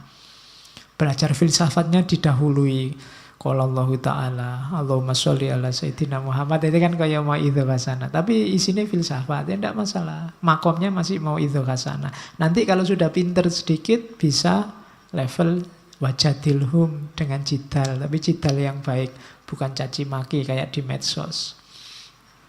Jadi diskusi yang enak, berbantahan yang enak, terus ketemu kebenaran bersama. Atau kalau levelnya sudah naik lagi, bisa level hikmah. Kemampuanmu mencerna, merenung, refleksi sudah meningkat. Masing-masing orang di levelnya sendiri-sendiri, silahkan milih gaya yang cocok. Kalau dipaksakan, padahal mungkin tipenya orang beda-beda, ya bisa tidak maksimal. Tidak semua orang pinter ngomong, tidak semua orang pinter nulis. Ya kayak minggu lalu kan kalau diseragamkan, pokoknya nilainya hanya dari ini, itu wassalam. Nanti mesti yang hanya pinter di bidang itu yang lulus dan nilainya baik. Jadi kalau bisa ya terapkan demokrasi dalam sistem pembelajaran. Ada yang ketiga, demokrasi dalam pengembangan materi perkuliahan. Ini hubungannya sama yang ketiga tadi. Ada sistem yang memungkinkan orang ngasih masukan-masukan terhadap lembaga pendidikan, dunia pendidikan. Karena kalau kritik saja tidak boleh, berarti tanda-tanda pendidikan tidak akan berkembang. namanya perbaikan itu harus diawali dari kritik-kritik usul-usul. Kalau kritik dan usul dihentikan, ya berarti kita mandek, tidak akan lebih maju lagi. Kalau orang kayak Ivan Illich ini dibungkam, tidak boleh ngomong, kita tidak akan dapat kritik-kritik luar biasa sejak awal tadi. Biarkan saja kritik, sehingga kita bisa melakukan refleksi. Di situ gunanya demokrasi. Jadi, semuanya kan lembaganya manusia, sementara manusia itu tidak selalu pasti benar. Ada kurang-kurangnya, ada ketidaksempurnaannya. Maka bukalah sistem pendidikan yang demokratis, yang memungkinkan orang usul, memungkinkan orang punya pendapat untuk perbaikan ke depan. Jadi itu solusinya, pendidikan yang berguna itu pembibikan yang membebaskan dengan 3 ciri tadi dan karakternya yang demokratis. Solusi yang lain, kelanjutannya, pendidikan demokratis itu berarti pendidikan untuk orang dewasa. Kalau bahasa psikologinya andragogi. Jadi bangun sistem pendidikan yang sifatnya orang dewasa. Cirinya apa? Yang dididik tahu apa yang dia butuhkan dan apa yang harus mereka pelajari. Ketika kalian hadir di ngaji filsafat ini, kalian ngerti benar bahwa kalian memang butuh filsafat. Itu berarti kalian sudah dewasa.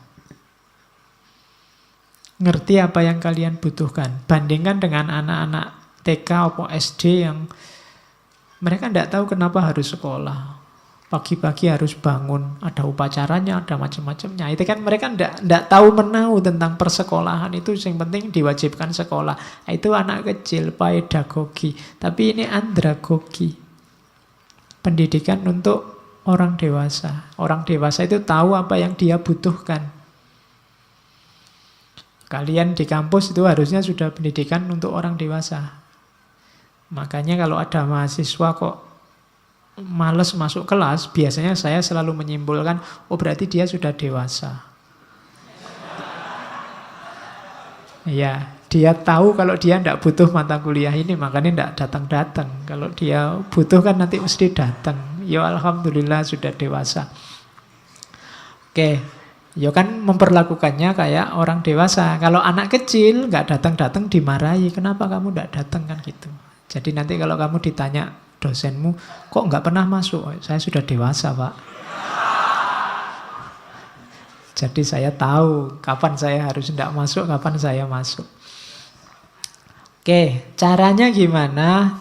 Bikin reformasi di ruang kelas. Jangan lagi kayak yang dulu-dulu lah, bikin sistem pendidikan yang terbuka. Buat sekolah bebas. Bikin sentral-sentral pengembangan keilmuan, diskusi-diskusi, belajar-belajar yang tidak terikat oleh sekolah.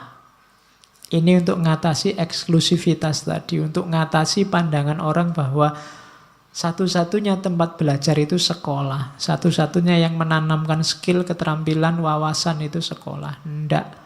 Di mana-mana ada. Ya termasuk ngaji ini, mungkin termasuk sekolah bebas.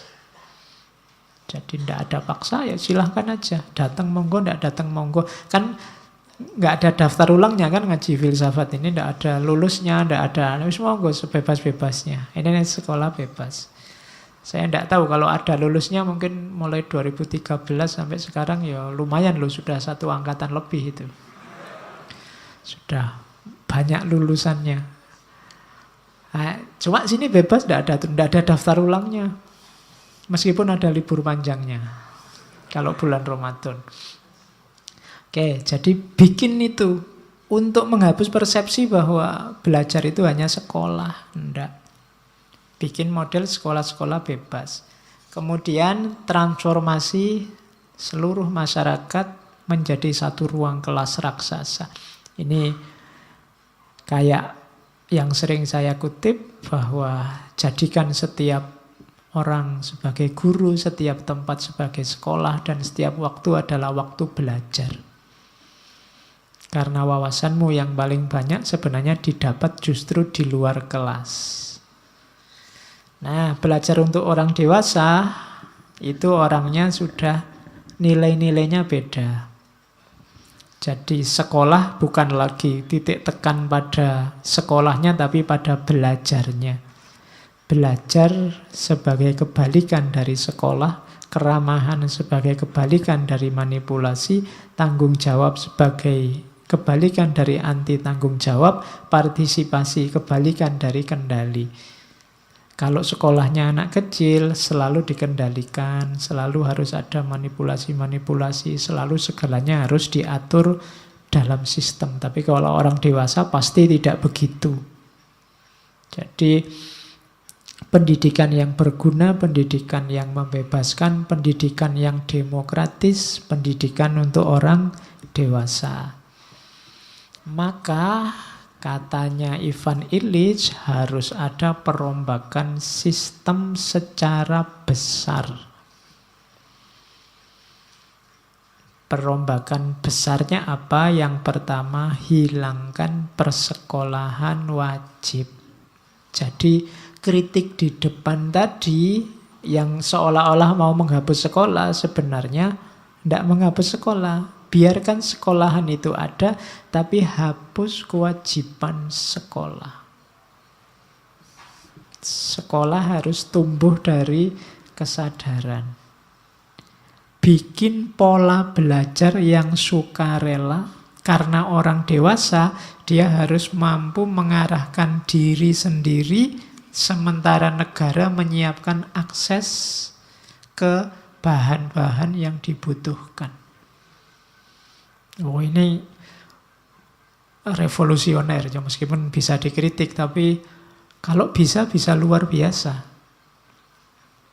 Silahkan setiap orang, ya kalau masih anak kecil yang dituntun orang tuanya, milih sistem pembelajaran sendiri, milih sekolah di mana, milih ingin ngerti apa, ingin belajar apa. Tidak lagi diwajib-wajibkan, diatur-atur.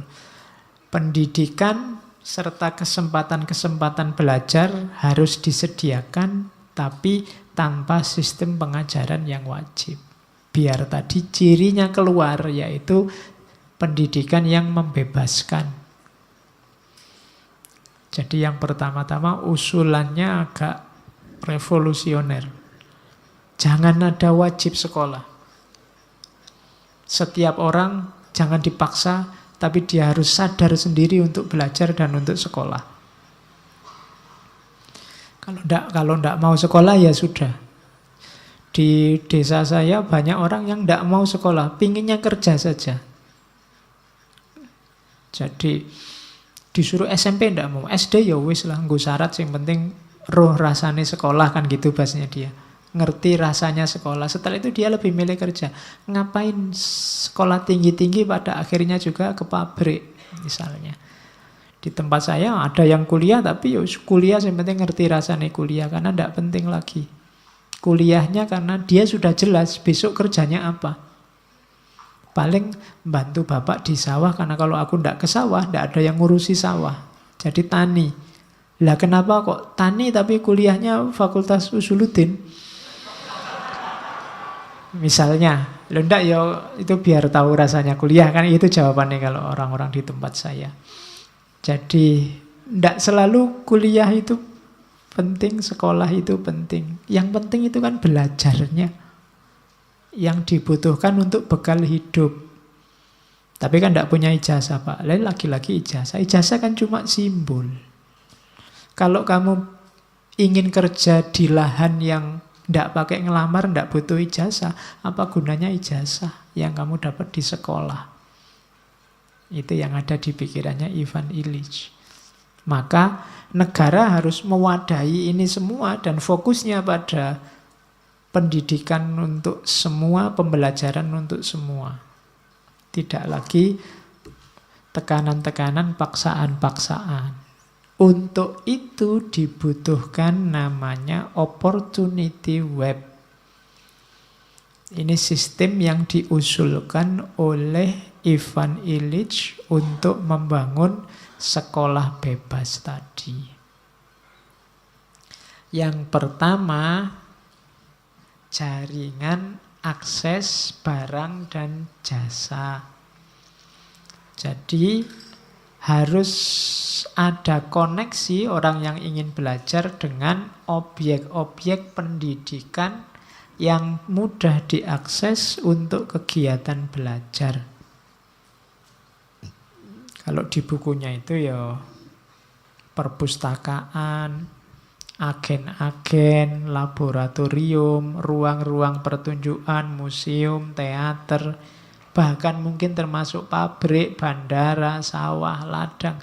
Kalau memang ini ada hubungannya dengan pendidikan, ya harus disiapkan dan mudah diakses oleh siapa saja. Inilah nanti yang menjadi opportunity web, jaringan kesempatan.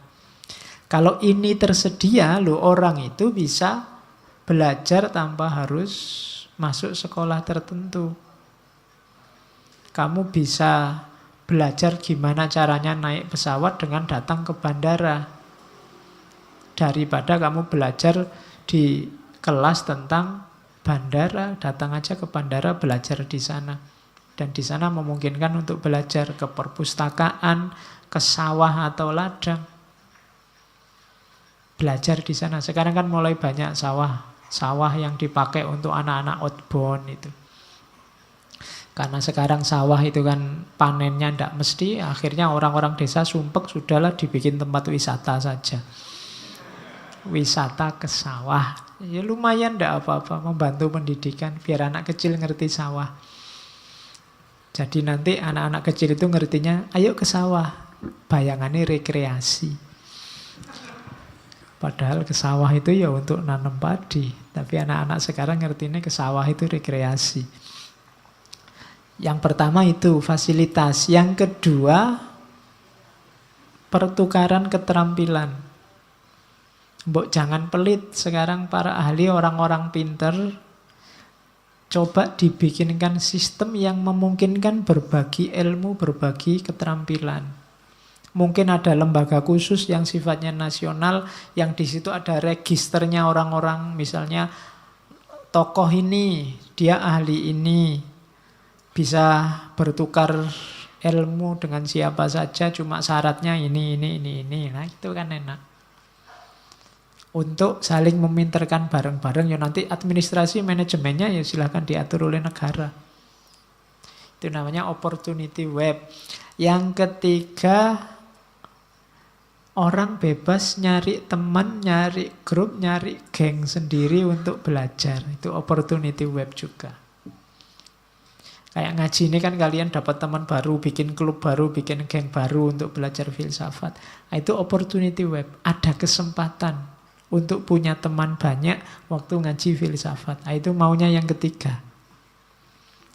Dan ini kan tidak ada paksaan. Kamu ngaji tidak masalah, kamu tidak ngaji panitiane seneng, tae wutuh.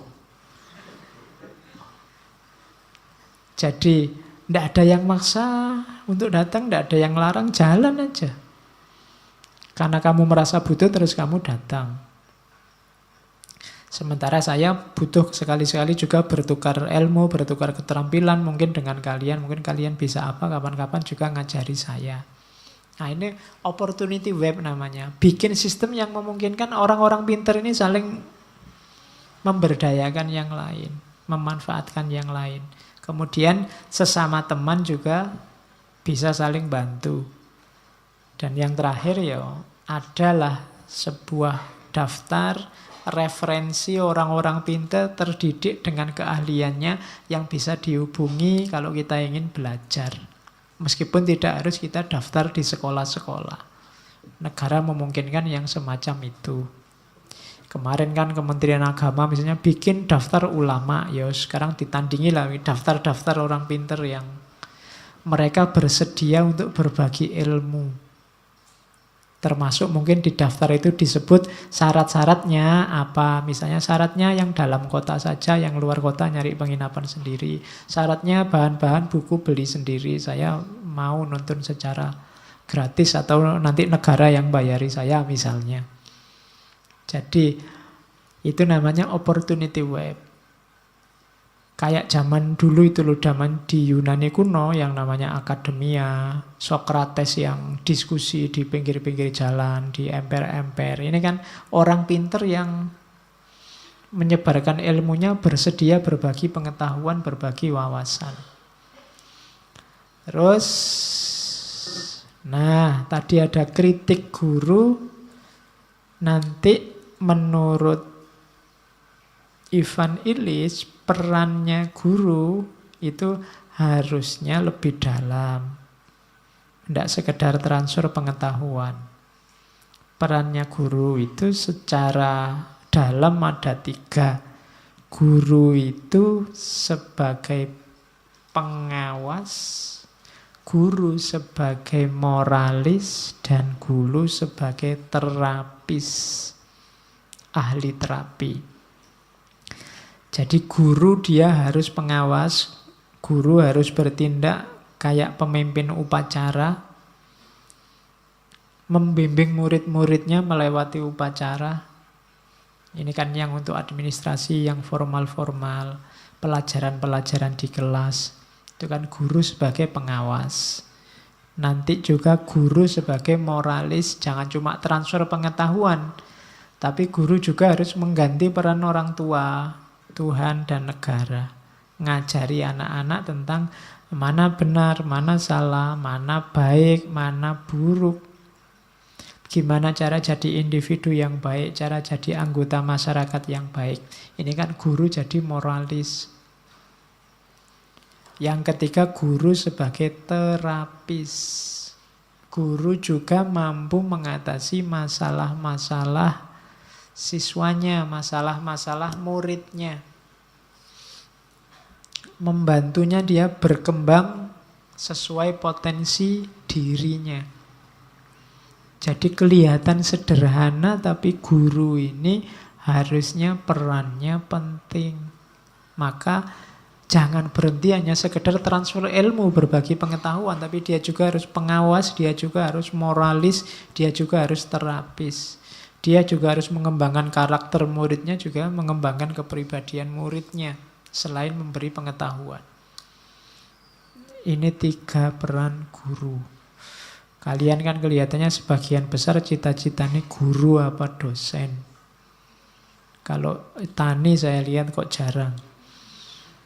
Dagang mungkin 1-2 pengen latihan bisnis, 1-2 sudah ikut MLM sejak sekarang. Kelihatannya dari wajahnya begitu. Tapi apapun nanti kita harus jadi guru.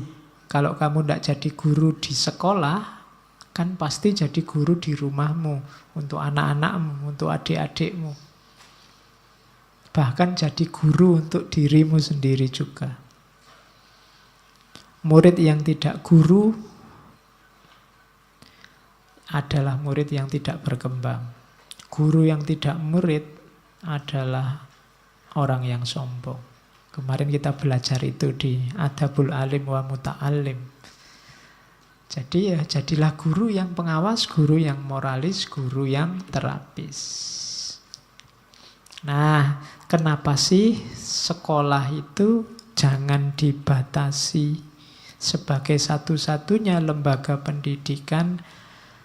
Karena katanya Ivan Illich, kita semua telah belajar.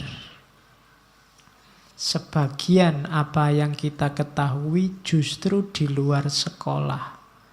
Belajar caranya hidup, belajar cara bicara, belajar cara berpikir, merasa, mencintai, bermain, menyembuhkan diri, berpolitik, bahkan bekerja. Kita belajarnya di luar kelas, tanpa campur tangan guru. Keterampilan utama hidupmu mungkin kamu dapat justru dari pengalaman. Materi di kelas itu selesainya cuma setelah ujian akhir. Kalau mau ujian, kamu apa luar biasa. Waktu ujian apalannya dikeluarkan, setelah ujian hilang. Jadi ilmunya tidak terlalu manfaat untuk hidup sehari-hari. Jadi sebenarnya bekalmu hidup sehari-hari itu kan pengalamanmu di luar kelas. Di mana angkringan yang enak di Jogja, di mana tempat nongkrong yang enak, tempat ngopi yang enak. Itu kan hidupmu sehari-hari kan isinya itu. Kan tidak pernah di kelas ada materi tempat ngopi favorit di Jogja, kan tidak ada. Padahal hidupmu kan seputar itu. Dan dapatnya di luar kelas.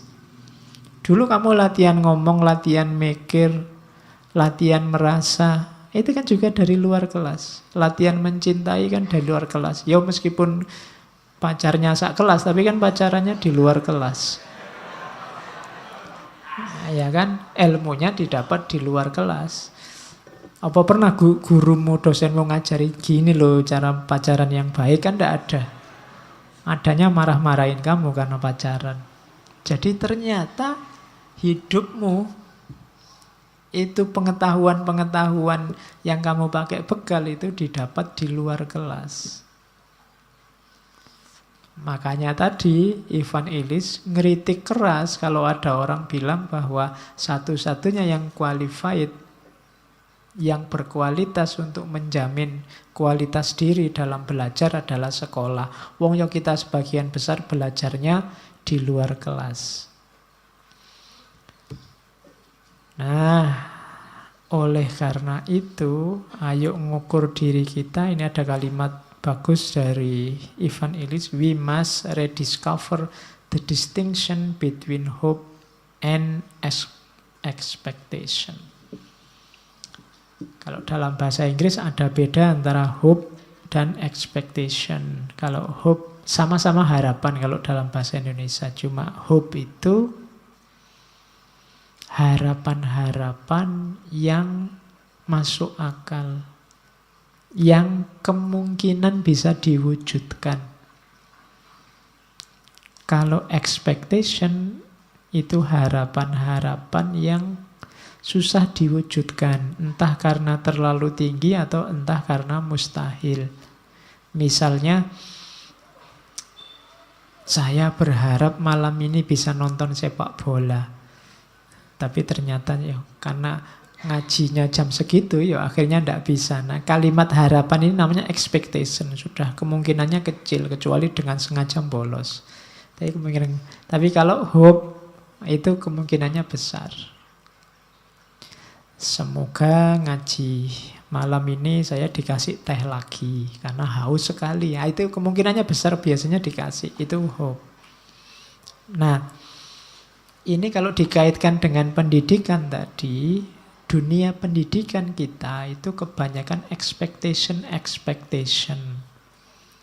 Harapan-harapan mungkin indah, mungkin ideal, mungkin baik, tapi terlalu jauh dengan kenyataan hidup. Sehingga rasanya kayak mimpi. Ideal-ideal pendidikanmu tidak nyambung sama kenyataan hidupmu. Besok cita-citanya jadi apa? Jadi dokter, Pak. Yo, kuliahnya di Fakultas Tarbiyah.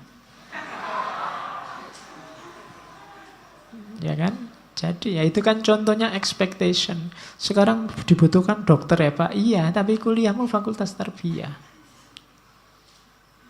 Situasimu apa, yang kamu pelajari di kelas apa, ideal-ideal yang ditanamkan apa, akhirnya tidak nyambung. Makanya hari ini banyak orang stres. Islam ideal yang kamu pelajari di pondok-pondok, di masjid-masjid, di ceramah-ceramah, rasanya kok jauh ya dengan praksis nyatanya. Kalau Qur'annya bilang jangan caci maki, jangan nyari kesalahan orang lain, kenyataannya kebalikannya. Nah, berarti expectation yang diajarkan di dalam kelas. Maka susun target-target yang realistis. Bikin hope, harapan-harapan, bukan expectation. Bikin pendidikan yang nyambung sama kehidupan kita sehari-hari. Jangan terlalu jauh. Nah, itu maunya Ivan Illich. Nah, ini yang terakhir, ini rada kasar. To hell with the future. It is a man-eating idol. To hell itu kalau bahasa Indonesianya ya persetan lah. Kurang serem ya per iblis. Persetan dengan masa depan, karena argumen-argumen kita demi masa depan, untuk masa depan itu man-eating idol. Berhala yang memakan manusia. Membuat kita kadang-kadang kehilangan kemanusiaan kita. Membuat kita melupakan hidup kita hari ini dan di sini. Membuat kita fokusnya ke sana terus, tidak di sini. Maka to hell with the future. Masa bodoh dengan masa depan. Ayo kita garap sekarang, di sini, saat ini. Jangan bikin berhala di masa depan yang kita sembah-sembah, kita puja-puja sebagai orientasi hidup kita besok tapi. Jadi rancanglah kebaikan, kebenaran, keindahan hidup untuk hari ini, untuk sekarang. To hell with the future. Banyak orang yang mengorbankan masa kini demi masa depan. Nah, itu tidak cerdas. Karena sukses di masa depan itu tergantung masa kini. Jangan dikorbankan masa kininya. Kan sering saya ilustrasikan banyak orang tua yang menyerah ngalah angkat tangan demi anaknya. Saya bodoh ndak apa-apa, yang penting anakku pinter bisa sekolah. Ini future. Jangan begitu mikirnya. Harusnya saya harus pinter dan anakku juga besok harus pinter-pinter.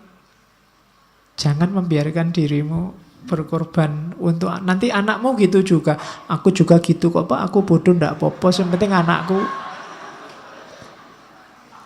Akhirnya 7 turunan ndak ono sing pinter.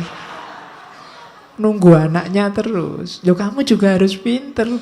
Biar anakmu pinter. Lah anakmu niru siapa? Yang saya ceritakan di kampung saya tadi, mungkin ya yang ditiru bapaknya. Malah bapak ndak sekolah juga bisa kerja. Logikanya bisa begitu. Makanya to hell with the future. Ngitungnya jangan ke depan, sekarang. Harus dimulai sekarang. It's a man. Karena kalau kamu hanya melihat masa depan, tidak peduli dengan masa kini, kamu sedang menyembah berhala. Namanya berhala masa depan, dan itu man-eating. Memangsa manusia. Kadang-kadang melenyapkan kemanusiaanmu. Itu uraiannya panjang sesuai situasimu masing-masing. Saya bilang tadi, setiap teori, setiap konsep, setiap jargon itu ya punya wadahnya sendiri, punya ruang dan waktunya sendiri. Makainya harus pas. Kalau tidak pas nanti keliru. Nanti kamu ditanya, kamu targetmu apa di masa depan? Cita-citamu apa? Alah Pak, to hell with the future. Oh. Iya, itu namanya salah pakai maksudnya. Maksudnya pepatah itu tidak di situ. To hell with the future itu urusannya bukan ketika kamu ditanya cita-cita. Gimana rencana kita yang akan datang? Alah, to hell with the future. Jomono. Nanti malah blunder. Ya. Dan kita sering begini. Ketika ada contoh kasus, ada uraian, terus orang yang bantah itu nyari kasus yang berbeda. Tidak. Setiap peribahasa, setiap teori, setiap konsep ada wadahnya sendiri, ada ruang dan waktunya sendiri. Harus digunakan pas sesuai dosisnya. Oke, alhamdulillah Ivan Illich selesai. Semoga masih mau sekolah dan kuliah besok. Ya. Aduh, ya kan kritiknya akan membangun. Semoga kamu semakin semangat sekolah dan kuliahnya meskipun dengan visi yang berbeda. Ya, nyawanya Illich kan sekolah itu belajar, meningkatkan kualitas diri dengan ilmu. Fokus saja di situ, sisanya pasti kamu dapat kalau kamu serius di situ, termasuk ijazah dan lain-lain tadi. Oke, saya kira itu. Ketemu lagi Rabu depan, tokoh terakhir Rudolf Steiner. masih di ranah pendidikan. Kurang lebihnya mohon maaf. Wallahul muwaffiq. Wallahu a'lam bishawab. Wassalamualaikum warahmatullahi wabarakatuh.